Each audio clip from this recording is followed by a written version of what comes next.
Good morning mga idol. Ayan mga idol, nandito tayo ngayon sa Kamalig Bypass Road, Kamalig, Albay, Philippines, Bicol Region mga lodi.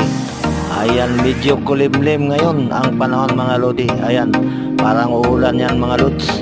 Kadalasan talaga dito sa parte ng Bicol Region mga lods, madalas ang ulan.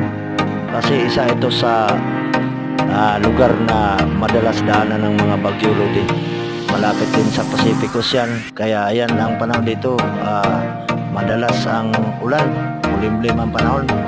Ingat palagi mga lods, comment, share mga lods, and follow Eliasar Danawasido YouTube channel. Thank you mga lods. Shout out dyan sa aking lahat ng mga followers, pakishare na lang ang aking mga videos. Maraming salamat mga lodi. Goodbye.